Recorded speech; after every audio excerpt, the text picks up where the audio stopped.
नमस्ते। आज हामी यो सचेत नेपाली पार्टीको यो खाना खुवाउने कार्यक्रम अन्तर्गत हामी यहाँ गौशाला पिङ्गल स्थानमा आइपुगेका छौँ।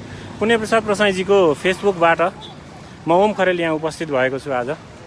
र हामीले यो कार्यक्रम निरन्तर रूपमा केही दिन अगाडिदेखि नै गरेका छौँ विभिन्न स्थानमा। अहिले त मोबाइल खाना खुवाउने कार्यक्रम हामीले गरेका छौँ। जुन ठाउँमा जहाँ हामीले भोको मान्छेहरू भेट्छौँ, जहाँ खाना नपाएका दिन दुखीहरू भेट्छौँ, उहाँहरूलाई त्यही ठाउँमा गएर हामीले खाना खुवाउने व्यवस्था गरेका छौँ। यहाँ पनि पिङ्गला स्थानमा हामी अघि नै आएका 3:30 बजेदेखि नै लगातार मान्छेहरू आउँदै जाँदै खाँदै हुनुहुन्छ। अब अहिले पनि अर्को लड्छ, त्यस पछाडि फेरि पनि छ। हाम्रो चाहिँ यहाँ खाना वितरण गर्ने हाम्रो कुककै टिम नै छ यहाँनिर। र हामीले यो गाडी लिएर हामी दिनभरि नै हिँडिरहेका छौँ। जुन जुन ठाउँमा जहाँ खाना खान नपाउनु भएकाहरू हुनुहुन्छ उहाँहरूलाई उही ठाउँमा गएर खाना खुवाउने। अघि बिहान पनि हामीले चाहिँ त्यहाँ पुरानो बस पार्क गोङ्गबु एरियातिर गाडी लिएर नै हामी गएका थियौँ र त्यहाँ गएरै हामीले खाना खुवाउने काम गऱ्यौँ। अब अहिले हामी पिङ्गला स्थानमा 3:30 बजेदेखि यहाँ बसेका छौँ र अघि नै केही धेरैजनाले अघि खाएर गइसक्नु भयो, फेरि पनि हुनुहुन्छ। यो लकडाउनले धेरै मान्छेहरूलाई नराम्रोसँगले प्रभावित गरेको छ। अब यस्तो अवस्थामा मानवीय सेवाको भावले हामीले यो कार्यक्रम गरिरहेका छौँ। सुरुमा केही समस्याहरू भए पनि अहिले हामी निरन्तर रूपमा काठमाडौँ उपत्यकाका विभिन्न ठाउँहरूमा हामी दौडेर यो काम गरिरहेका छौँ। एकै ठाउँमा बस्दाखेरि त्यो अर्को ठाउँको मान्छेहरू छुट्नै हुन सक्नुहुन्छ। त्यही भएर एक ठाउँमा खाना खुवाउने, त्यसपछि त्यो ठाउँबाट फेरि अर्को ठाउँमा जाने, त्यस्तो गरेर हामीले यो खाना खुवाउने कार्यक्रमलाई चलाएका हौँ। सचेत नेपाली उता पुण्यजी र जनजितजी हाम्रो पार्टीका लिडरहरू त्यहाँ बसिरहनु भएको छ। यो सचेत नेपाली पार्टीले सर्वपहिचानवाद र अन्त्योदय भनेर जुन हामीले त्यो एउटा सिद्धान्तलाई, यो एउटा दर्शनलाई हामीले यहाँ लागू गर्दैछौँ हाम्रो देशमा, हाम्रो समाजमा। अन्त्योदय भनेको यस्तै खान नपाउने दुखी, गरिब, रोजगारी गुमाएकाहरू, दिन दुखीहरू, निमुखाहरू, उहाँहरूलाई चाहिँ खाना खुवाउनु, उहाँहरूको उदय होस्। उहाँहरूले पनि कुनै अर्को व्यक्ति, कुनै एउटा धनाढ्य, कुनै एउटा सबल व्यक्ति जस्तै गरी उहाँहरूको पनि उदय होस् भन्ने उद्देश्य र दर्शन हो। अन्त्योदय भनेको अन्त्यबाट उदय, अन्त्यमा रहेको मान्छे उसको उदय होस्, सबैजना सबल हुन्, सबैजना चाहिँ सक्षम रहन्, देश समृद्ध रहोस्, जनताहरू समृद्ध हुन् भन्ने दर्शन हो अन्त्योदय भनेको। कसैले सर्वोदय भन्नुहुन्छ होला, त्यस्तो पनि सुनेका छौँ। हामी अन्त्योदय भनेर त्यसलाई हामीले प्राथमिकता, त्यही दर्शनलाई नै हामीले जोड गरिरहेका छौँ। यसरी नै धेरै ठाउँमा, सबै ठाउँमा गरिब दिन दुखी मान्छेहरू जो हुनुहुन्छ, मेचीदेखि महाकालीसम्म 77 जिल्ला सबै प्रदेशहरूमा उहाँहरू सबैजना गरिब दिन दुखीहरूको उदय होस्, उहाँहरू सबैजनाको जीवन सबल होस्। कोही नेपालीहरूले पनि अनाहकमा ज्यान गुमाउनु नपरोस्, विदेशमा गएर कोही नेपालीहरूले पनि खान नपाइकन मर्ने अवस्था, दुःख पाउने अवस्था नआओस् भन्ने नै अन्त्योदयको दर्शन हो। यो अन्त्योदयको दर्शन अब हामीले गाउँ, टोल, दुर्गम क्षेत्रहरू जतासुकै गएर यस दर्शनलाई हाम्रा पार्टीका लिडर्सहरूले यो दर्शनलाई लागू गराउनु हुनेछ भन्ने मलाई लाग्छ। र हामीहरू चाहिँ यो अन्त्योदयको दर्शन हाम्रो देशमा लागू गराउन हामी कटिबद्ध छौँ। जुन बेला हामी त्यो लागू गराउने अवस्थामा पुग्नेछौँ, त्यो समयमा हामीले यसलाई चाहिँ कटिबद्धतापूर्वक गर्नेछौँ। सर्वपहिचानवाद भन्ने त यहाँहरूले हाम्रो पार्टीको यो पटक सुनि नै रहनु भएको होला। सर्वपहिचानवाद भनेर हामीले हाम्रो पार्टीको नीति, हामीले हाम्रो पार्टीको सिद्धान्त, हाम्रो पार्टीको दर्शन हामीले राखेका छौँ। सबै जात जाति, भाषा, धर्म, वर्ण, लिङ्ग, पिछडिएको क्षेत्र सबैजनाको एउटा पहिचान होस्। देशमा पहिचानको लडाइँ धेरै लामो समय भयो, तर त्यो पहिचानबाट जनताहरूले चाहिँ आफ्नो पहिचान प्राप्त गर्न सकेनन्। कतिपयले त्यसलाई चाहिँ आफू पद पाउने एउटा सिँढी मात्रै बनाए। हामी यहाँ पिङ्गला स्थानमा छौँ, यहाँहरूले देख्दै हुनुहुन्छ। म ओम प्रकाश खरेल हुँ र आज पिङ्गला स्थानमा खाना खुवाउने कार्यक्रम अन्तर्गत अहिले बेलुका 3:30 बजे दिउँसोदेखि हामी यहाँ आइरहेका छौँ र अझै हामी बस्नेछौँ। यहाँ जति मान्छेहरू समस्यामा पर्नुभएका मान्छेहरू हुनुहुन्छ उहाँहरू आउनुहुनेछ। लगभग हामीले आज दिनभरिमा बिहानदेखि 1000 जना न्यूनतम हाम्रो 1000 वटा प्लेटहरू हामीले सकेका छौँ। र यहाँहरूलाई फेरि एकपटक यो कुरा म रिपिट गर्न चाहन्छु कि यो सबै हामीले नै फन्ड कलेक्सन गरेको। हामीले भिख माग्ने जुन चलन देशमा लाग्यो, विभिन्न अभियानहरूका नाममा अभियन्ताहरूले विदेशमा रहनुभएका दाजुभाइ दिदीबहिनीहरूसँग भिख मागेर यहाँ देशमा चाहिँ म यसो काम गर्दैछु, यति सहयोग गरिरहेछु भनेर उहाँहरूले भन्ने जुन चलन रह्यो, यो राष्ट्रले नै भिख मागेर चाहिँ बजेट निर्माण गर्यो। अनि अभियन्ताहरू भनेर उनीहरूले विदेशमा रहनुभएका दाजुभाइ दिदीबहिनीहरूलाई फोन गरेर दुःख दिएर पैसा मागेर अनेक यहाँ त धेरै चक्करहरू यो देशमा चलिरहेको छ। यसको भित्री गुदी बुझ्नुभयो भने यो अलगै प्रकारको छ। तर हामीले यो काम गरिरहेका छैनौँ। हामीले चाहिँ नि आफैले फन्ड रेज गरेका छौँ, कार्यकर्ताहरूले फन्ड रेज गरेका छौँ। हो, कुनै कुनै अवस्थामा कुनै कुनै बेलामा चाहिँ नि त्यस्तै मनकारी व्यक्तिहरू यो खाना खुवाउने स्पटमै अथवा कतै हाम्रो अफिसमा रहँदा बस्दाखेरि आउनुहुन्छ र म 1 बोरा चामल दिन्छु, मेरो 1 बोरा चामल स्वीकार दिनुहोस् भन्नुहुन्छ उहाँहरूले। त्यस्तो अवस्थामा हामी उहाँहरूको सहयोगलाई पनि स्वीकार गरेका छौँ। तर मलाई लाग्छ काउन्टेबल भनेको मतलब औँलामा गन्न सकिने नम्बरमा मात्रै हामीले त्यसरी लिएका छौँ। नत्र भने सबै हाम्रै पार्टी कार्यकर्ताहरू र हामीहरूकै लिडर्सहरूबाट हामीले सके जति, कसैले 5, कसैले 10, कसैले 20, कसैले 50, कसैले 1 लाख पनि दिनुभएको छ। उहाँ पार्टीका सदस्यहरू, कार्यकर्ताहरू र लिडरहरूबाट नै हामीले यो सब गरिरहेका छौँ। यो हाम्रो देश तपोभूमि, ज्ञानभूमि हो। परपट्टि मैले देखाइरहेको छु पशुपतिनाथ मन्दिरको केही प्राङ्गण, केही परिसर पनि मैले यहाँबाट देखाइरहेको छु यहाँहरूलाई। तपोभूमि, ज्ञानभूमि। यतापट्टि मैले तिलगङ्गा आँखा प्रतिष्ठान यहाँहरूलाई देखाएँ। यो तिलगङ्गा आँखा प्रतिष्ठानको अगाडिपट्टि हामी छौँ र यस भूमिमा दयालु र मनकारी मान्छेहरू प्रशस्तै हुनुहुन्छ र उहाँहरूले चाहिँ नि गरिब, दिन दुखी, निमुखाहरूलाई चाहिँ खाना खुवाउनेमा धेरै ठाउँ गरिराख्नु भएको छ। उहाँहरू सबैजनामा म नमन गर्न चाहन्छु। जसले जहाँ जहाँ हाम्रो सचेत नेपाली पार्टीले त विराटनगरमा, पश्चिमपट्टि लम्कीमा पनि गरिरहेको छ, विराटनगरमा निरन्तर छ, काठमाडौँमा हाम्रो निरन्तर बिहान बेलुकैको खाना छ। अघि बिहान पनि साथीहरू हिँड्नुभयो, म चाहिँ 2 दिन जति आफ्नो व्यक्तिगत स्वास्थ्यको कारणले उपस्थित हुन सकिनँ। फेरि म आज यहाँ उपस्थित भएको छु र अरू ठाउँमा पनि हामीले मोबाइल रूपमा यसरी खाना खुवाउने काम गरिरहेका हौँ भने अरू हामी बाहेक अरू धेरैजना हुनुहुन्छ। उहाँहरू सबैजनालाई म सलाम गर्न चाहन्छु, सेल्युट गर्न चाहन्छु। तर मलाई लाग्छ उहाँहरूले सहयोग गर्ने मान्छेहरूले आफैले केही मित्रहरू, साथीहरू मिलेर फन्ड रेज गरेर चाहिँ नि उहाँहरूले सहयोग गर्नुहोस्। फेरि यहाँ सहयोग गर्नको लागि अर्को ठाउँ भिख माग्न हात फैलाउनु पनि नपरोस्, त्यो पनि अनुचित नै हो जस्तो लाग्छ मलाई। त्यसैले हामीले चाहिँ नि यो नीतिलाई अङ्गीकार गरेका छौँ। भिख माग्ने नीति हामी अपनाउने छैनौँ, भविष्यमा पनि अपनाउने छैनौँ, अहिले पनि अपनाउने छैनौँ। यो नीति नै हाम्रो पार्टीको छैन र हामी आफै नै केही गर्नेछौँ हामी आफै नै। यहाँ कमल भट्टजीको पनि मैले पढिरहेको छु, विनोद श्रेष्ठजीले भन्दै हुनुहुन्छ। यहाँ अरू धेरैजना मित्रहरू हुनुहुन्छ, उहाँहरूले चाहिँ नि आफ्ना विचारहरू व्यक्त गरिराख्नु भएको छ। यो लाइभमा आएर आफ्नो कमेन्ट गर्नुहुने पुण्यप्रसाद प्रसाईजीको फेसबुक को यो लाइभमा म ओम प्रकाश खरेल उपस्थित भएको हुँ र यो लाइभमा आएर आफ्नो विचार व्यक्त गर्नुहुने सबैजनालाई म धन्यवाद भन्न चाहन्छु, धन्यवाद दिन चाहन्छु। सबैजना धन्यवादको पात्र हुनुहुन्छ। उहाँहरूले जुन भरबल्ली मौखिक रूपमा पनि उहाँहरूले जुन सहयोग गर्नुभएको छ त्यसले हामीलाई हौसला प्रदान गरेको छ, त्यसले हामीलाई ऊर्जा दिएको छ। त्यसबाट हामी उत्साही भएका छौँ। त्यसबाट हामीलाई चाहिँ नि धेरै ऊर्जा प्राप्त भएको छ कि हामी फेरि यस्तै सेवामा, यस्तै कर्ममा हामी लागिरहन पाऊँ र हामीले चाहिँ नि अरू देशकै 75 जिल्लामा गरिब, दिन दुखी, निमुखाहरूलाई उहाँहरूलाई हामीले सहयोग गर्न पाऊँ। धेरै ठाउँमा हाम्रो सेवा, हाम्रो विस्तार होस्। हाम्रा पार्टीका कार्यकर्ताहरू सबैजना आत्मनिर्भर बनेर कसैको सहयोग नलिकन देशभरि उहाँहरूले गर्नुहोस्। अर्को ठाउँमा पनि विराटनगरमा पनि त्यहाँका मित्रहरूले आफै अहिले फन्ड रेज गर्दै हुनुहुन्छ। 2000, 5000, 3000 उहाँले सकेको उठाउनु भएको छ र त्यो रेज गरिएको फन्डबाट त्यहाँ सहयोग निरन्तर चलाइरहनु नै भएको छ। अब अरू ठाउँमा पनि त्यसरी नै आत्मनिर्भर भएर, स्वावलम्बी भएर हाम्रा लिडरहरूले यो काम गर्नुहुनेछ भन्ने म यहाँहरूलाई विश्वास दिलाउन चाहन्छु। र हामीले जुन सर्वपहिचानवाद, अन्त्योदय भनेर हामीले हाम्रो पार्टीको सिद्धान्तमा राखेका छौँ, यो जसरी पनि हामीले लागू गर्नेछौँ र जसरी पनि अन्त्यको उदय हुनेछ हामी त्यसका लागि हामी पहल गर्नेछौँ, हामी अगाडि बढ्नेछौँ। हामीले अन्त्यको उदय गर्नको लागि हामी युवाहरू एकजुट भएर लाग्नुपर्नेछ। हामीले एकजुट हुनुपर्नेछ। अन्त्यमा रहनुभएका मान्छेहरू यसरी खानालाई समस्या परेर आइराख्नु भएको छ। के उहाँहरूले कुनै एउटा धनाढ्य जति उहाँहरूको भोग कुनै धनाढ्य जति मान्छेको जति होइन र? हो नि त।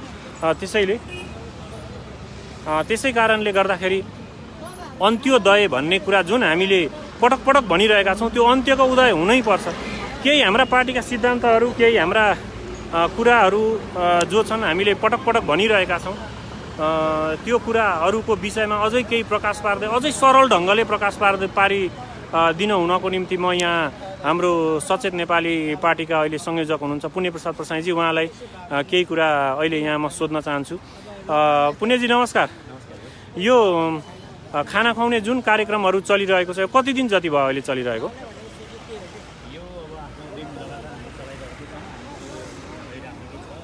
हजुर।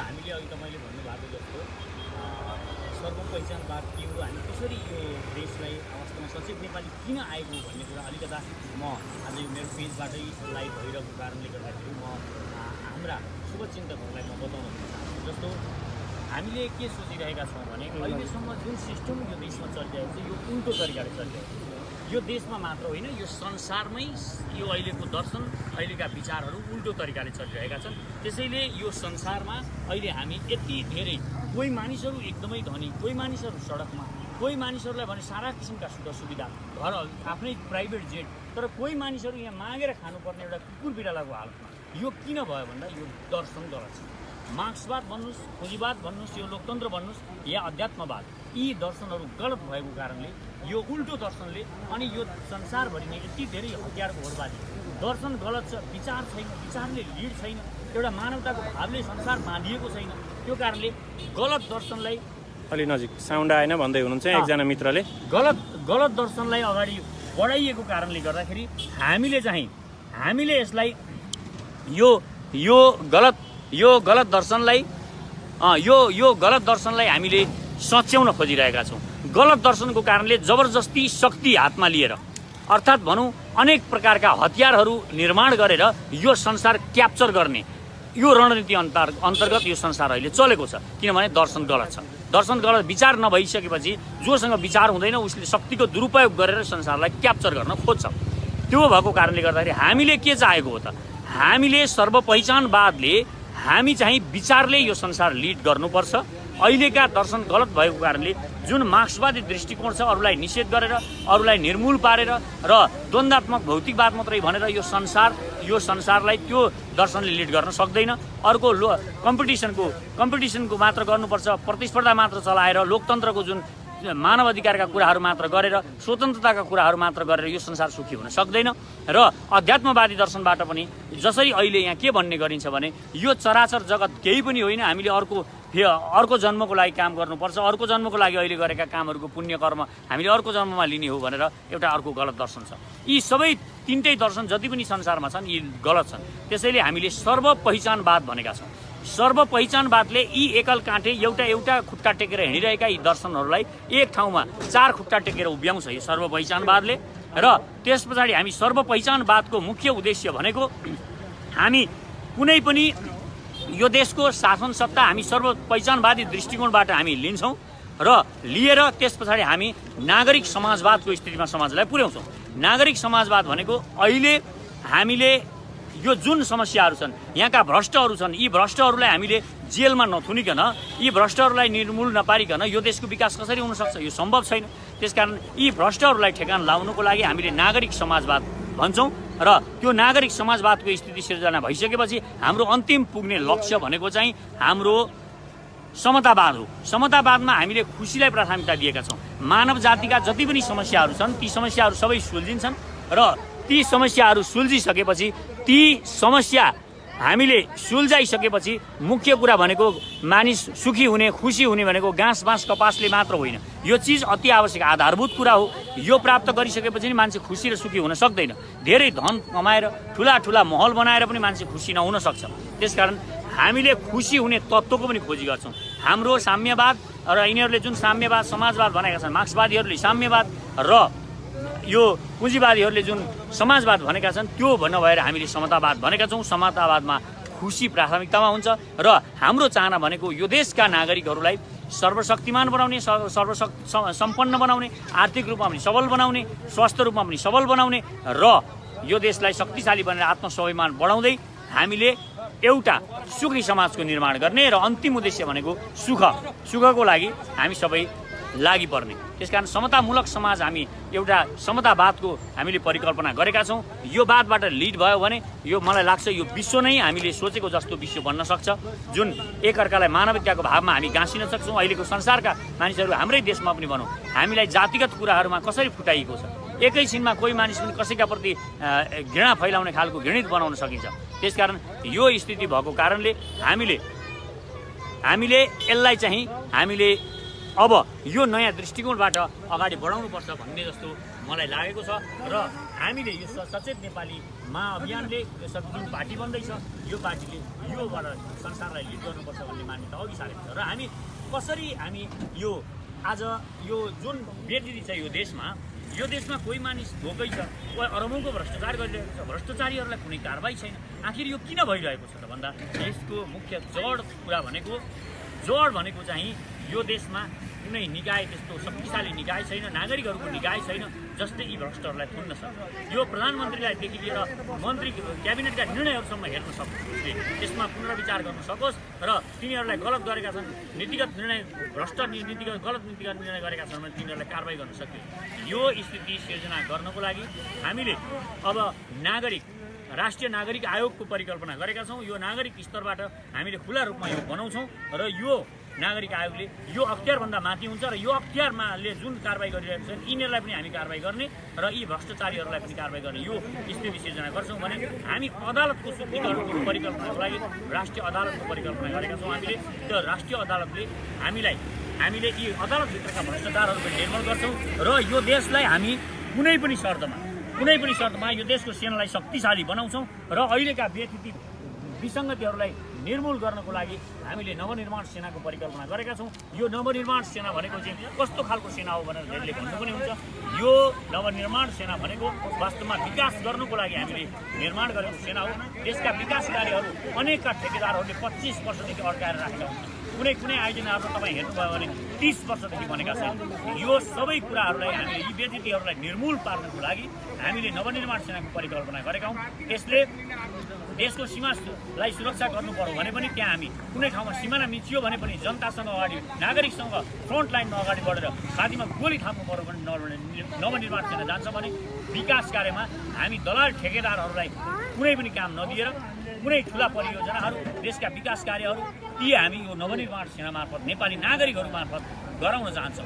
यो एकचोटि फेरि स्पष्ट गरिदिनु, नवनिर्माण सेना भनेको यो हाम्रो राष्ट्रिय सेनाको प्यारलाल अर्थात् समानान्तर सेना हो अथवा यो कस्तो प्रकारको सेना? अलिकति स्पष्ट भन्नु त भनिसक्नुभयो, त्यही पनि केही स्पष्ट गरिदिनु। यो जनसेना हो, वास्तवमा भन्ने हो भने यो नागरिक सेना हो।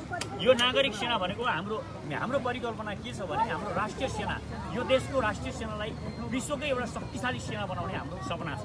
सचेत नेपालीको सपना भनेको यो हामी इन्डिया, चाइना, इजरायल, उत्तर कोरिया, अमेरिका शक्तिशाली भन्छौँ। अहिले अलिकति पैसा भयो र इक्विपमेन्टहरू राम्रोसँगले हात हतियारहरू भेला पार्न सकियो भने हामी देशको सेनालाई शक्तिशाली र सबल बनाउन सक्छौँ र हाम्रो स्वाभिमान जगाउन सक्छौँ। र यो नवनिर्माण सेनाको परिकल्पना कस्तो हो भने यही राष्ट्रिय सेनाले एउटा विङ बनाओस् भन्ने काम, एउटा यस्तो विङ जसले निर्माण कार्य त्यो नवनिर्माण सेना भन्ने विङ बनाओस् र त्योबाट मात्र होस् भन्ने छ। अहिले हामी सरकारमा नपुगेको कारणले गर्दाखेरि हामीले अहिलेदेखि त्यसको रिहर्सल गर्नुपर्छ, किनभने भोलि हामी पुगिसकेपछि हामी त्यो किसिमको सेना निर्माण गर्छौँ। यो सेनालाई हामी त्यो किसिमको निर्माण मात्र गर्ने त्यो सेनालाई हामी लगाउँछौँ। त्यो कारणले गर्दाखेरि एउटा विङ त्यो हुन्छ। त्यो कारणले अहिलेदेखि नै हामी त्यो किसिमका मानिसहरूलाई जो साँच्चै नै देशप्रति चिन्तित हुनुहुन्छ उहाँहरूलाई नवनिर्माण सेनामा ल्याउने र नैतिक शिक्षा उहाँहरूलाई अहिले पाएको यही राष्ट्रिय सेनाकै हाम्रो महान र शक्तिशाली गौरवशाली जुन सेना छ हाम्रो नेपालको यो गोर्खाली सेना, यो सेनालाई पनि हामीले यसैको एउटा विङ बनाएर निर्माण कार्यको लागि नवनिर्माण सेना बनाउनको लागि ट्रेनिङ गर्नेछौँ र त्यहाँबाट सबै निर्माण कार्यहरू गर्ने हाम्रो परिकल्पना छ। अब हाम्रो देश नेपाल संसारकै गरिबतम देशहरूमा पर्दछ। यो सधैँ अहिलेसम्म हाम्रो देश चाहिँ गरिब रहिरह्यो किन? तपाईँहरूले अन्त्योदय पनि भनिराख्नु भएको छ। म सचेत नेपाली पार्टीले अन्त्योदयको एउटा अभियान पनि अब गर्ने, त्यसलाई दर्शनको रूपमा सामेल गर्ने भनिरहेछ।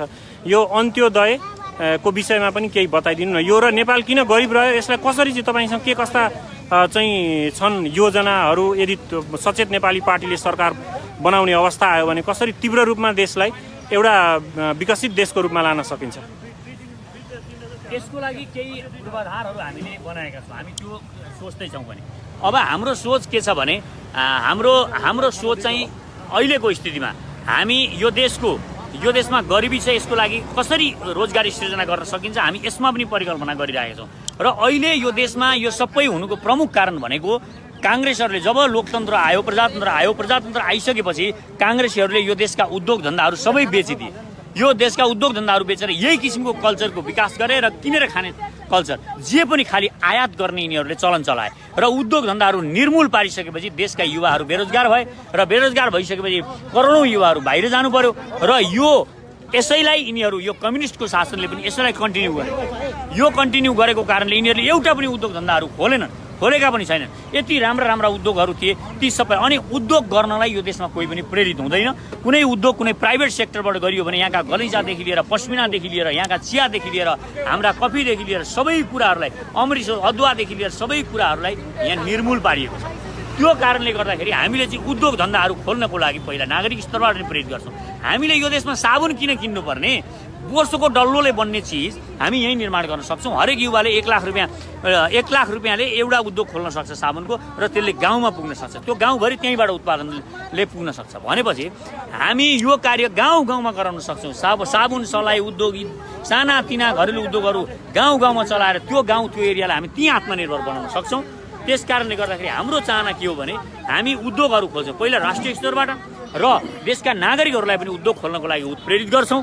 र उत्प्रेरित गरिसकेपछि यो सबैले आफ्नो लगानी त्यहाँ लगाउनुहुन्छ र हाम्रो उद्योग खोल्नको लागि हामी सहज वातावरण सिर्जना। अहिलेको जस्तो अनेक झमेलाहरू लागेर उद्योग खोल्न जाँदाखेरि जुत्ता फाटिसक्ने र पहिले उद्योग खोल्नलाई नै उसले स्ट्रगल गर्नुपर्छ, कसरी उसले काम गर्छ, भोलि काम गर्न सक्दैन। अनि यो स्थिति सिर्जना भएको कारणले हामीले चाहिँ यसरी यो देशलाई यसरी जोड्ने परिकल्पना गरेका छौँ र यो देशलाई शक्तिशाली बनाउन सकिन्छ। र अहिले विकास कार्यको कुरा जुन तपाईँले गरिराख्नु भएको छ, 20% यिनीहरूले मूल बजेटको 20% यिनीहरूले विकास कार्यमा खर्च गर्ने भनेका छन्। तर त्यो विकास कार्यमा पनि यिनीहरूले 10% खर्च गर्छन्, 10%मा पनि 8% भ्रष्टाचार हुन्छ र 2% मात्र यिनीहरूले 2% मात्र लगानी गरेका छन्। हेर्नु, 2% विकास गरेर यो देश कहिले युरोप बन्छ, कहिले युरोपको जस्तो स्थिति हुन्छ, जापान जस्तो कहिले हुन्छ, कहिले सिङ्गापुर जस्तो हुन्छ। यिनीहरू हामीलाई 200 वर्ष पछाडि यिनै भ्रष्टहरूले, यी भ्रष्टाचारी नेताहरूले यो देशमा एउटा स्थिति बसाएर भ्रष्टाचारीलाई कहिले पनि कारवाही नहुने यो चलन चलाएर यिनीहरूले 70 वर्षदेखि यो देश लुटिरहेका छन्। यो देश लुटिरहेको कारणले आज यो देशमा यो स्थिति छ, कुनै पनि किसिमको विकास हुन सकेको छैन। यो कुरा हामी निर्मूल गर्न चाहन्छौँ। सचेत नेपालीले पहिला हान्ने भनेकै भ्रष्टहरूलाई हो। भ्रष्टहरूमाथि हामी यसरी हन्टर चलाउँछौँ, यसरी हामी हतौडा चलाउँछौँ। यिनीहरूका हामी जेलमा पनि यिनीहरूलाई हामी सुखले राख्नेवाला छैनौँ। त्यसकारण 1000 नेता र 1000 कर्मचारीहरूलाई जेलमा नहुलिकन यो देशमा यो भ्रष्टाचार निर्मूल हुनेवाला पनि छैन। तलैदेखि जरैदेखि हामी भ्रष्टाचार गर्न सक्छौँ भन्ने सचेत नेपालीलाई विश्वास छ र यही विश्वासको आधारमा हामी बोलिरहेका छौँ र यो भावना पनि हो, हरेक नेपालीको यो भावना पनि हो। अन्त्यमा अब तपाईँले एउटा प्रश्न सोध्छु। पहिला प्रचण्डले माओवादीको त्यो जनयुद्ध चलाएको बेलामा पनि उनले देश यसरी विकास गर्छु उसरी विकास गर्छु भनेर धेरै भन्ने गर्थे। तपाईँहरू चाहिँ के गर्नुहुन्छ? पछि प्रचण्डकै ताल त हुँदैन भनेर यहाँ धेरैजना मित्रहरूले प्रश्न पनि सोधिरहनु भएको छ र यो मेरो भन्दा पनि यो चाहिँ जनताहरूको प्रश्न हो। तपाईँले अहिले धेरै प्लानहरू आफ्नो पार्टीको ल्याइराख्नु भएको छ, यो चाहिँ पछि प्रचण्डले जस्तो धोका दिन्छ कि भन्ने जनताहरूले शङ्का गरिरहन्छन् क्या, त्यसलाई चाहिँ कसरी तपाईँ त्यो शङ्का निवारण गर्न चाहनुहुन्छ? तपाईँ पहिला कुरा म सबै संसारभरिका नेपालीहरूसँग मेरो हात जोडेर बिन्ती छ, तपाईँहरूलाई यो शङ्का निवारण भनेको तपाईँहरू हामी सबै अहिले किन यिनीहरूले लुटे, किन यिनीहरूले काम गरेन, किन प्रचण्डका बुहारी र प्रचण्डका सन्धीहरू, यिनीहरूका घरबेटीहरू यिनीहरूले मात्र वरिपरि घेरे, यो कुरा पहिला बुझ्नुहोस्। हामीले शक्तिमा हामीले राजनीति गरेनौँ। हामी नेपाली नागरिकहरू हामीले राजनीति गर्नु पर्थ्यो, राम्रा मानिसहरू, इमान्दार मानिसहरू राजनीतिमा आएनौँ र यी गलत मानिसहरू मात्र राजनीतिमा आएर यिनीहरूले परिवारलाई मात्र वरिपरि राखे र यिनीहरूले जुन निर्माण गर्ने सपना दिएर हामीलाई सपनामा डोर्याएर अगाडि बढाएका थिए, यिनीहरूले बिचैमा सपना छोडेर आफ्ना परिवार, नाताबार, आफ्नो समुदाय, आफ्नो जाति योभन्दा बाहिर यिनीहरू निस्केनन्। अब हामी सचेत नेपालीले अहिलेदेखि यसमा याद गर्ने हो। अहिले पनि मैले संसारभरिका साथीहरूलाई मेरो रिक्वेस्ट छ, तपाईँहरू संलग्न हुने हो, राजनीतिमा सबै युवाहरू आउने हो, राजनीतिमा यस्ता युवाहरू ल्याउने हो जसलाई अहिले नैतिक रूपमा पनि हामीले स्कुलिङ गर्दै इमान्दार बनाएर हामीले राजनीतिमा लाने हो। र इन्भल्भमेन्ट हामीले कसैलाई पनि छाडा छोड्यौँ। मलाई पनि तपाईँहरूले छाडा छोड्नुभयो, मलाई पनि छाडा छोड्नुभयो भने म पनि मान्छे हुँ, मेरो पनि इगो कसैले जगाइदियो भने जाग्न सक्छ, म भित्र पनि अहङ्कार आउन सक्छ। त्यसकारण मलाई पनि तपाईँहरूले चेक एन्ड ब्यालेन्समा राख्नुपर्छ, मलाई पनि छाडा छोड्नु हुँदैन। त्यसकारण हामीले नेताहरूलाई छाडा छोड्यौँ, नेताहरूलाई छाडा छोडेको कारणले यिनीहरूले जे गरे पनि हामीले थाहा पाएनौँ र थाहा पाउने प्रयास पनि गरेनौँ। यिनीहरूले देश लुटिरहे। यो कारणले गर्दाखेरि हामीले भनेको के हो भने तपाईँहरू पनि लोकतन्त्र भन्नुहुन्छ, प्रजातन्त्र भन्नुहुन्छ भने यो इन्भल्भमेन्ट पनि हो। नागरिक आफै संलग्न हुनुपर्छ, नागरिक हरदम हर पाइला अगाडि बढिरहनुपर्छ, यिनीहरूसँग सँगसँगै मिल्नुपर्छ। र हामीसँग तपाईँहरू सँगै आउनुहोस्, हामीलाई भरोसा गरेर घरमा नसुत्नुहोस्, भोट हालेर पनि सुत्नु हुँदैन, हामीलाई भोट दिनुहोस् र हामी सँगसँगै आउनुहोस्। त्यो हामी गर्छौँ र त्यसको लागि सँगै जोडिएर अगाडि बढ्ने हो। र गलत बन्नुभन्दा अगाडि नै हामीले आफ्नो शक्ति नागरिकहरूले प्रदर्शन गर्ने अवस्था सिर्जना गरिसक्नुपर्छ र वरिपरिका मानिसहरूलाई मात्र राख्ने कल्चर जुन छ त्यो हामीले रोक्नुपर्छ। धन्यवाद पुण्यजी, तपाईँकै फेसबुकबाट लाइभमा आएर तपाईँलाई प्रश्न सोधेँ, जवाफ दिनुभयो, धेरै धेरै धन्यवाद। हस्, नमस्कार। पुण्यजीले धेरै कुरा हाम्रो पार्टीको विषयमा सर्वपहिचानवाद र अन्त्योदय अनि पार्टीलाई कसरी चाहिँ नि लान सकिन्छ अगाडि भन्ने विषयमा उहाँले धेरै कुराहरू राख्नुभयो। अब हामीले निरन्तर रूपमा नै यी कामहरू गरिरहेका छौँ। हामी चाहिँ नि यी विषयमा हामीले आफ्नो सबै कार्यकर्ताहरूले आफ्नो काम गरि नै रहेका छौँ, हामी खटिरहेका छौँ। म ओम प्रकाश खरेल पुण्य प्रसाईजीको फेसबुकबाट लाइभ आएको हुँ। उहाँ यहाँ खाना बाँड्ने, खाना तयार गर्ने यो विषयमा पनि उहाँ अलिकति बिजी नै रहनुभयो, त्यसैले उहाँको मोबाइल लिएर म उहाँको फेसबुकबाट लाइभमा आएको हुँ। हामी निरन्तर यो लकडाउन त आजदेखि लगभग काठमाडौँमा त खुलेको छ। यद्यपि आवश्यकताको आधारमा भोलि पर्सि निपर्सि कहाँ के कसलाई कसरी खुवाउन सकिन्छ त्यो कसरी खुवाउन सकिन्छ त्यो पनि हामी यहाँ जानकारी लिइरहेका छौँ। र भोलि हामीले कहाँ जाने, के गर्ने, कसरी खुवाउने, कसो गर्ने त्यो हामी निर्णय गर्नेछौँ। र हामीले प्रदेश नम्बर 2 मा स्वास्थ्य शिविर चलाउने, त्यहाँनिर स्वास्थ्यको धेरै समस्या रहेको र स्वास्थ्य शिविर चलाउने भनेर पनि हामीले चाहिँ निर्णय नै भइसकेको छ लगभग। अब त्यसलाई कार्यान्वयनमा लैजानको लागि हामी तयारीमा छौँ। यो खाना खुवाउने कार्यक्रम कतिन्जेल चल्छ, त्यसपछि हाम्रा लिडर्सहरू प्रदेश नम्बर 2 मा जानुहुनेछ र त्यहाँ गएर निर्णय गर्दैछौँ। र चाँडै नै हामी प्रदेश नम्बर 2 का विभिन्न ठाउँहरूमा स्वास्थ्य शिविर चलाउने विषयमा चाहिँ हामीले गरिरहेका छौँ। अब यस्तै सामाजिक सेवा र जनताहरूलाई भलो हुने, उहाँहरूलाई राम्रो हुने कामको लागि हामी सम्पूर्ण नेता कार्यकर्ताहरू, लिडर्सहरू हामी सबैजना खट्नेछौँ। यो देशमा केही परिवर्तनको आवश्यकता छ। धेरै ठाउँमा मैले पनि फोनमा कुरा गरिरहेको छु। अब देशले परिवर्तन खोज्यो, देशले एउटा वास्तविक लिडर खोज्यो, देशमा एउटा सच्चा नेताको आवश्यकता पर्यो। यो देशलाई कोही विशेष मान्छे देशले खोजिरहेको छ। अब कति चाहिँ समयसम्म हाम्रो देश चाहिँ संसारकै अति कम विकसित देशको रूपमा रहने, के नेपाली जनताहरूले कहिल्यै पनि विकास देख्न नपाउने, के नेपाली जनताहरू सधैँभरि विदेशीको गुलामी गरिरहनु पर्ने, विदेशमा गएर गुलाम भएर बसिरहनु पर्ने, आफ्नै देशमा रोजगारी, उद्योग धन्दा, कल कारखाना खोल्न चाहिँ नि खोलेर नेपाली जनताहरूलाई यहीँ आफ्नै परिवारको खाना खाएर आफ्नो चाहिँ देशको सेवा गर्ने अवसर कहिले प्राप्त हुने, कहिले हुन्छ? यो के हाम्रो सपना मात्रै हो? यो चाहिँ नि हाम्रो कल्पना मात्रै हो? अब राष्ट्रले एउटा पार्टी खोज्यो र एउटा जनताको पार्टी खोज्यो, राष्ट्रले एउटा जनताको लिडर खोज्यो, राष्ट्रले देश परिवर्तन गर्ने एउटा महान आत्मा खोज्यो, एउटा जर्ज वासिङटन खोज्यो, एउटा नेल्सन मण्डेला खोज्यो, एउटा महात्मा गान्धी खोज्यो। यति करोडौँ मान्छेहरू यति धेरै वर्षौँदेखि यति धेरै लिडर भएर पनि, नेताहरू भएर पनि यो देशमा चाहिँ नि कुनै एउटा महात्मा गान्धी जन्मिएन, कुनै नेल्सन मण्डेला जन्मिएन, कुनै जर्ज वासिङटन जन्मिएन। त्यसैले यो देशलाई त्यो एउटा नेताको, त्यो राजनेता, त्यो स्टेट्सम्यानको आवश्यकता छ। कुनै एउटा नेता मात्रै होइन, स्टेट्सम्यान, राजनेताको आवश्यकता छ। अब यसको पथमा हामीले बढ्नुपर्छ, हामी सच्चा भएर, इमान्दार भएर हामी अगाडि बढ्नुपर्छ भन्ने मेरो पनि यो व्यक्तिगत धारणा हो। र सबै जनताहरूले यसमा हामी सबैजनालाई साथ दिनुहुनेछ भन्ने मलाई लाग्छ।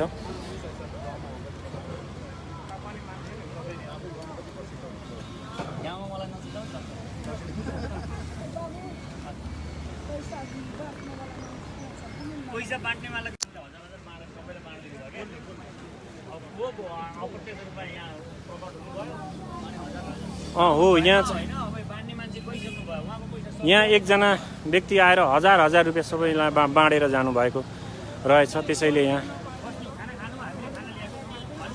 खोज्दै हुनुहुन्छ उहाँलाई। मान्छेहरू धेरै मनकारी छन्। हामीले चाहिँ खाना पैसा भन्दा पनि पैसा बाँड्दा भनेको कसलाई त्यसको वास्तविक आवश्यकता छ भन्ने पहिचान हुँदैन।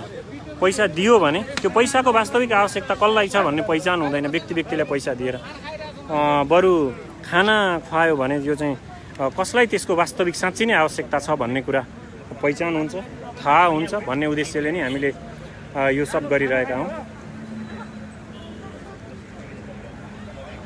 र यहाँ केही मित्रहरूको पत्रकारहरूले इन्टरभ्यू लिने यहाँ प्रक्रिया चलिरहेको जस्तो लागेको छ मलाई।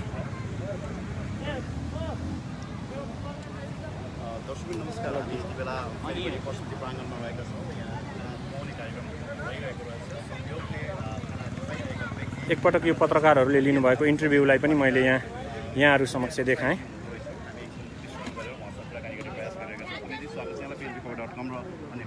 हस्, धन्यवाद छ यहाँ सबैलाई। आराम हुन्छ। एकदम ठिक छ हजुर। यो अकस्मात भेट भयो आज बाटोमा, तपाईँ खाना खुवाउँदै गर्नुभएको देख्यौँ हामीले। कति दिनदेखि खाना खुवाउँदै हुनुहुन्छ?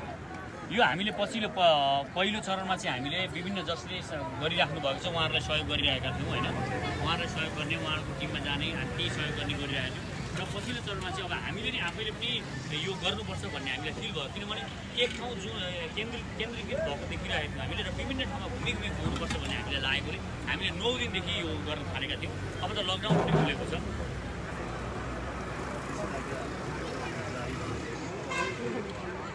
होइन, आजबाट यो खुला गर्ने भनेको छ, तर यति यो खुला गराइ भएन। लकडाउन पूर्ण रूपमा खुला गरिनुपर्छ। यो लकडाउनको कुनै आवश्यकता छैन। र लकडाउन खोलेर पनि यिनीहरूले के गरे भने जोर बिजोर गरे। जोर बिजोर गर्दाखेरि के फाइदा भयो? जस्तो जोर बिजोर गरिसकेपछि त तपाईँ गाडी कम भइसकेपछि त मानिस झन् खाँदिएर यात्रा गर्नुपर्छ। त्यसले त उल्टो असर पर्छ। त्यही कारण यो रुगा हो। रुगाको लागि यति धेरै कुरा गरिरहनु भन्दा रुगा यो रोक्न सकिन्छ, तातो पानीले रोक्न सकिन्छ। त्यही कारण लकडाउन देशभरि पूर्ण रूपमा खुला गरिनुपर्छ। व्यापार बिजनेसहरू सुरु गरिनुपर्छ। यो यसरी हामीले लकडाउन गरेर देशलाई बन्द राखेर बस्यौँ भने यो देश त्यसै पनि गरिब देश छ, यो अझ अनिकालको स्थिति सिर्जना हुनसक्छ। यो कुरामा विचार गर्न जरुरी छ। केही अभियन्ताहरू त मुसो लुकिया चाहिँ घरभित्रै लुकिरहेको छ। यो बेलामा तपाईँ त खुलेआम सडकमा आउनुभएछ। म 6 महिनादेखि एकजना पहिलो कोभिड-19 को रोगी एकजना देखेदेखि म यत्तिकै सडकमा छु। अहिलेसम्म मलाई कोरोना लागेको छैन। लागेको थियो भने पनि थाहा छैन, गइसक्यो म। किनभने तातो पानी म धेरै युज गर्छु। म दिनमा 12 गिलास तातो पानी खान्छु। 12 गिलास तातो पानी। र कोही पनि म के ग्यारेन्टी गर्छु भने यदि तातो पानी 12 गिलास दिनमा खाने मान्छेलाई यो कोरोना भनेको रुगा हो। तपाईँलाई म ग्यारेन्टी गर्छु, रुगा तपाईँलाई यो कोरोना लागेको छ कोभिड-19 भने तपाईँले टेस्ट गर्नुहोस् र तातो पानी खान थाल्नुहोस्। 12 गिलास दिनमा तातो पानी खान थाल्नुहोस्। तपाईँको 7 दिनभित्रमा यो निको हुन्छ। म ग्यारेन्टी यो गर्छु। किनभने रुगाको लागि देश बन्द गर्ने होइन। यसलाई कोभिड-19 पनि भन्न जरुरी छैन। रुगा एक प्रकारको रुगा हो भनेर हामीले अघि बढ्नुपर्छ। अनि मात्र हामीले साँच्चै नै यो देशलाई हामी चुनौती पनि दिन सक्छौँ अरूलाई।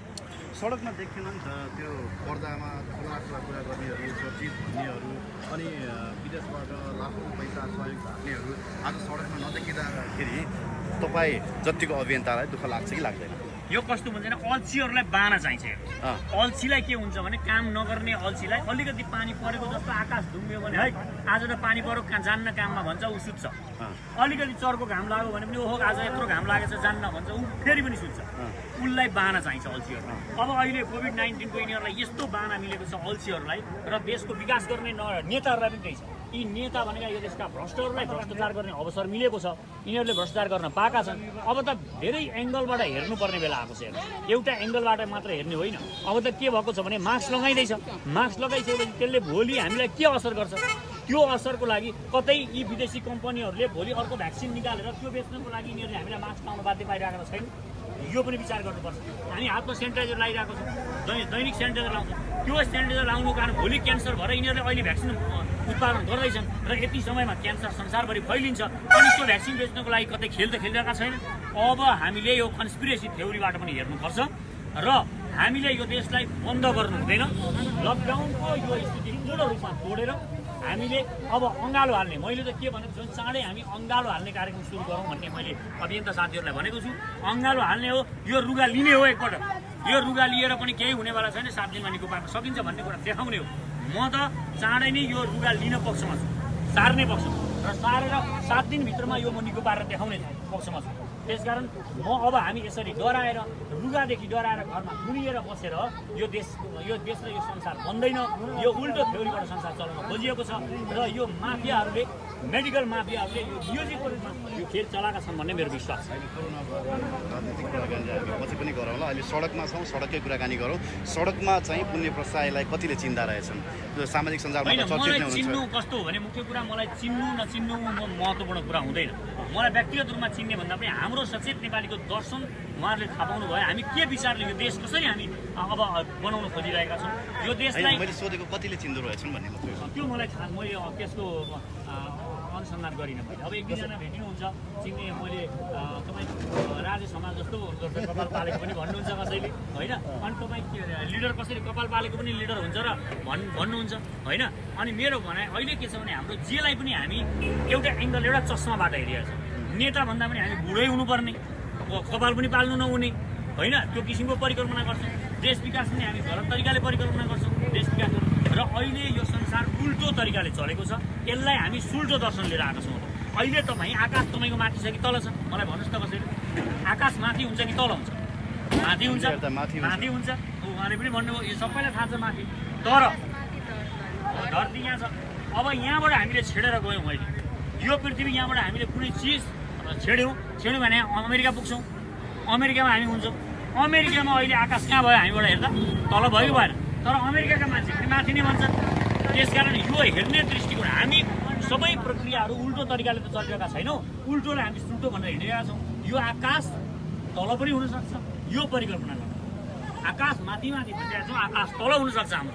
यो उल्टो कल्पवृक्ष भन्ने एउटा शास्त्र किताबहरू लेख्यो। त्यसकारण अहिले हाम्रो चाहना भनेको हरेक चिजलाई उल्टाएर हेर्नुहोस् भनिरहेको छौँ हामी देशका नागरिकहरूलाई। तपाईँ उल्टाएर हर चिज उल्टाएर हेर्नुहोस्। अब तपाईँ जसरी जे बोलेर यिनीहरू राजनेताहरू भोट माग्न आइरहेछन् त्यसलाई उल्टाउनुहोस्।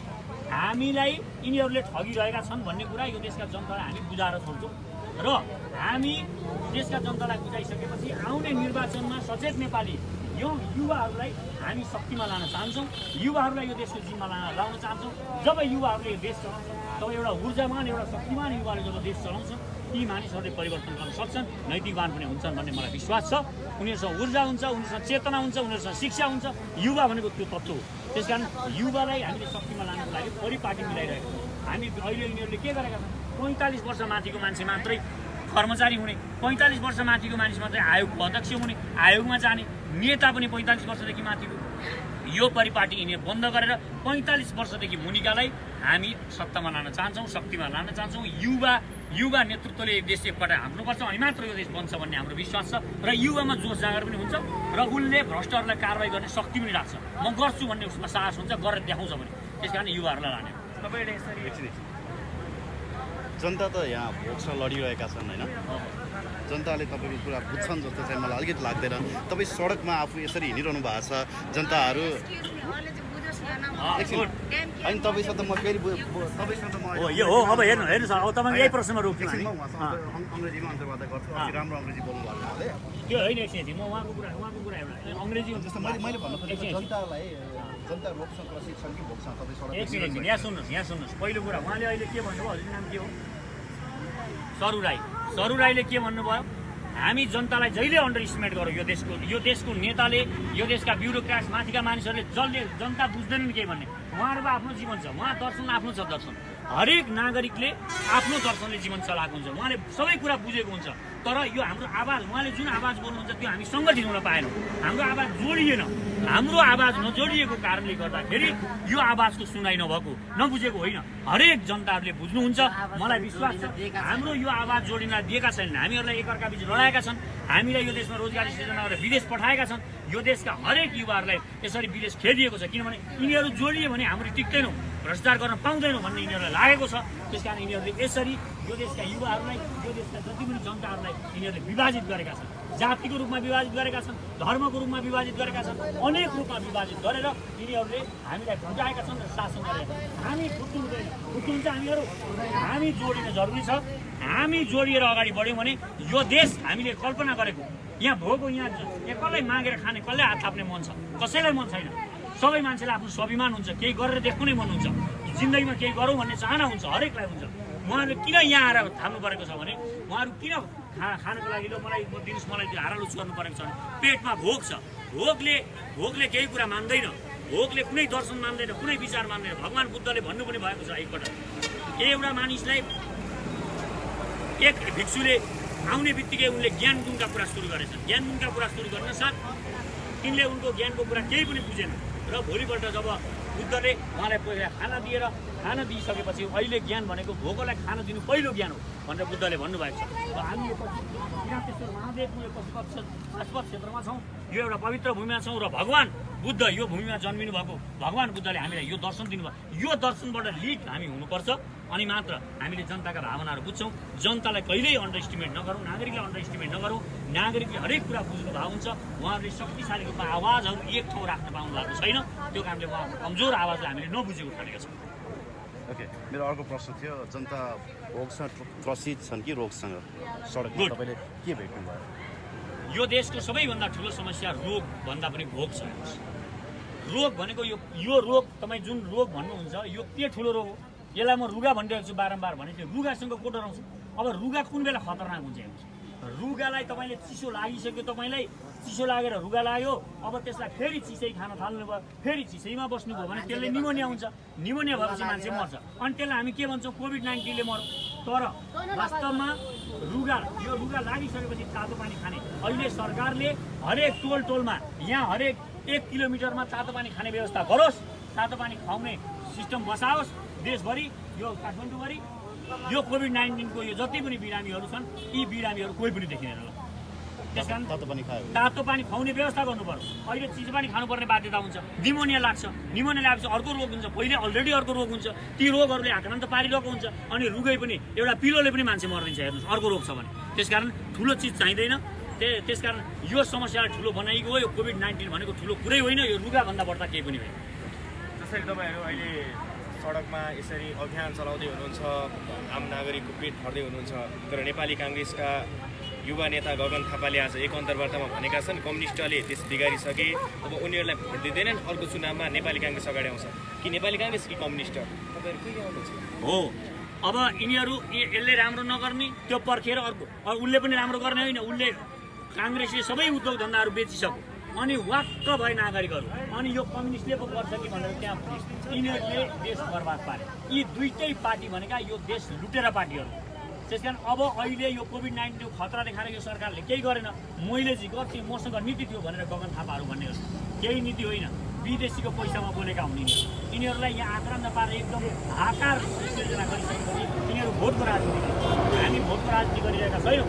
हामी अब यो देशका नागरिकहरूलाई भन्छौँ, अब पनि तपाईँहरूले यो देशको काङ्ग्रेस, यो देशको कम्युनिस्ट, यो देशका राजावादीहरूलाई तपाईँले फेरि पनि भोट दिएर यिनीहरूलाई सत्तामा पुर्याउनु भयो भने यो देश बेच्नमा तपाईँले पनि हस्ताक्षर गरेको भन्ने हामी सचेत नेपालीहरूले ठान्नुपर्ने हुन्छ। त्यसकारण संसारभरिका नेपालीहरूलाई अनुरोध छ मेरो, यिनीहरूलाई बाइकट गरेर, यिनीहरूलाई सत्ताबाट झारेर, यिनीहरूका अहिलेका 30, 50, 100 सिट कति छन्, यिनीहरूलाई 5 सिटदेखि 1 सिट नहुने जिरोमा पार्ने। जसरी केजरीवालले जिरोमा ल्याएको थियो काङ्ग्रेसलाई, इन्डियाको काङ्ग्रेसलाई, त्यसरी हामीले यिनीहरूलाई जिरोमा ल्याउने व्यवस्था गर्नुपर्छ। यो आवाज हामीले बुलन्द गऱ्यौँ भने मात्र, अनि सचेत नेपालीले युवाहरूलाई लिएर हामीले जब सत्तामा पुग्छौँ, शक्तिमा पुग्छौँ, अनि हेर्नुहोस् हामी यो देशलाई कसरी चेन्ज, यिनीहरूले 50 वर्षमा गरेका पूर्वाधार निर्माणहरू हामी 5 वर्षमा गर्न सक्छौँ। यो ग्यारेन्टी हामी गर्न सक्छौँ र यो देशका जनताहरूलाई यहाँ मागेर खाने यो अवस्था नै आउन दिँदैन। यो हामीलाई विश्वास छ, सचेत नेपालीलाई यो विश्वास छ। भाइ अलिकति तपाईँले आइदिँदा के बोल्नु खोज्दै हुनुहुन्थ्यो? उहाँ कति बुझ्नु भएछ म उहाँलाई सोध्न चाहन्छु। के बुझ्नुभयो त भाइ तपाईँले उहाँको कुरा? अनि उहाँले अब रुगाको कुरा गर्नुभयो होइन। अहिले के भन्छन्, रुगा मर्गी लाग्यो भने कोरोना लाग्यो भन्छन्। यस्तो रुगा मर्गी त पहिला पनि लागिरहेको थियो नि, मान्छेलाई के भएको थियो उहाँले जस्तै तातो पानी खाएर निको हुन्छ भन्नु हो। तातो पानी अलिकति भिक्स हालेर हाम्रो तातो पानी दियौँ भने त्यो रुगा त त्यत्तिकै हटिरहेको छ नि। यो रुगाको कुरामा अहिले अलिकति मान्छेलाई ज्वरो आयो, त्यो ज्वरो आउँदा हामीले 1-2 दिन बसेर अलिक त्यत्तिकै त ज्वरो पनि त हटिरहेको थियो। हो क्या भन्छ अब अहिले के भन्छन् रुगा लाग्यो ज्वरो आयो हाछिउ लाग्यो कोरोना तर त्यो होइन त्यो भनेको अब सरकारले त्यो कोरोना भनेर यो लुट्न खोज्यो त्यो चाहिँ बुझ्नुभयो तपाईँले त्यति बुझ्नुभयो उहाँको कुरा अरू केही बुझ्नु भएन धेरै कुरा बुझ्नुभयो तपाईँको कुरा त बुझ्नु नै भएन छ उहाँले किन बुझ्नु भएन उहाँले के बुझ्नुभयो कोभिड-19 को खतरा कोभिड-19 को हामीलाई यो हाहाकार सिर्जना गरेर यो देशका भ्रष्ट नेताहरूले लुट्न खोजेका हुन् भन्ने बुझ्नु जिस्ट कुरा त यो हो नि त अहिलेको उहाँले त्यो बुझ्नुभयो यो कस्तो हुन्छ भने बुझेको कुरा नेपाली काङ्ग्रेस र नेकपालाई चाहिँ भोट दिनु हुँदैन अब हामीले सचेत नेतालाई भोट दिनुपर्छ भन्ने कुरा त बुझेन नि त उहाँले हो किन बुझ्नु भएन एउटा कुरा के हुन्छ भने उहाँलाई तपाईँले त्यो प्रश्नै गर्नु भएन पहिलो कुरा के हुन्छ भने व्यक्त गर्ने कुरा हुन्छ कुनै चिज के हुन्छ भने व्यक्त गर्न कति सक्यो भने नागरिकले कति व्यक्त गर्न सक्नुभयो भन्ने हो बुझेको हुन्छ तर कसैलाई त्यो राम्रोसँगले व्यक्त गर्न आउँदैन मुख्य कुरा यो ल के अरे यहाँ हुन्छ बाले कति कुरा बुझ्नु भएको छ ल तपाईँले उहाँसँग गर्नुभएको कुराकानी कति बुझ्नु भयो उहाँले भनेको कुरा भन्नु मैले भनेको कुरा आफ्नै बुझ्नुहुन्छ उहाँले भोट नपाउनु जाउँ हजुरआमा दाजुभाइ दिदीबहिनी भन्छन् अनि जब भोट पाउँछ अनि त्यहाँबाट पानी जनताले पानी खान पाउँदैन अनि त्यहाँबाट अनि भोलि त्यहाँ के अरे त्यहाँ एउटा केही गर्न पाउँदैन एउटा दबाई आउँदैन अनि अब जनताहरू पनि खाना पाएको छैन यो नेताहरूलाई त्यहाँको भोलि भर्ती अनि त्यहाँबाट गम खाने नेपाली काङ्ग्रेस एमाले कुनै चिज भयो भने अब भोट हालिँदैन अब कसलाई हाल्नुहुन्छ सचेत नेपालीले हाल्नुपर्छ अब बुझेँ मैले तपाईँको कुरा ठिक छ सर मैले अहिले त पछि म तपाईँसँग गर्छु होइन मैले खास तपाईँलाई भन्नु खोजेँ भने कि जनताहरू सबलाई सबैभन्दा ठुलो कुरा चाहिँ भोक नै हो सबभन्दा पहिला उहाँहरू भोकको लागि लडिरहनु भएको छ त्यस पछाडि तपाईँको कुराहरू बुझ्नुहुन्छ होला र बुझाउनु पनि पर्छ हामीले त्यो प्रयास गरेका थियौँ यद्यपि कति बुझ्नु भएन यस्तो हुन्छ जनताहरूले बुझेको हुन्छ कि तर उहाँले व्यक्त गर्न सकेका हुँदैन क्या मेरो भनाइ त्यो यो समस्या उहाँले देख्नु भएको छैन यो काठमाडौँमा पानी नआएको कुरा उहाँलाई थाहा छैन छ नि तर उहाँले यो के कारण समस्यामै बाँचिरहेका छौँ समस्या हामी हो हामी यो सबभन्दा समस्या के हो भने हामी समस्यामा बानी पर्छ समस्यामा बानी परिसकेपछि हामीलाई कुनै समस्या होइन भन्ने लाग्छ समस्या नै समस्या होइन भन्ने लाग्छ बानी परिसकेपछि यहाँ सडकमा सुतिरहेकालाई यो समस्या होइन भन्ने लाग्छ किनभने उहाँलाई यहाँ निन्द्रा लाग्छ मस्तान सुत्नु भएको छ त्यसकारण यो समस्या हो है भनेर हामीले पहिला बुझाउने हो यो देशका भ्रष्ट नेताहरूको कारणले तपाईँले सडकमा सुत्नु भएको छ सुत्नु परेको छ भनेर उहाँलाई पहिला हामीले बताउने हो त्यसकारण यो देशमा यति धेरै समस्या छन् ती समस्याहरूलाई समस्याको रूपमा कति मानिसहरूले बुझ्नु भएको छैन बुझेको हुनुहुन्छ भने त्यसलाई व्यक्त गर्नु भएको छैन त्यसकारण नागरिकहरूलाई सबै कुरा थाहा छ कि यहाँ धेरै समस्या छ नागरिकहरूलाई कहिल्यै अबुझ ठान्नु हुँदैन नागरिकहरू भनेको जहिल्यै पनि एउटा यो सामूहिक आवाज भनेको चेतनशील आवाज हुन्छ यो कलेक्टिभ माइन्ड एकदम चेतनशील हुन्छ त्यस कारण यो कुरामा हामी ध्यान दिन जरुरी छ थ्याङ्क यू भेरी मच हस् हुन्छ सर हुन्छ हस् हस्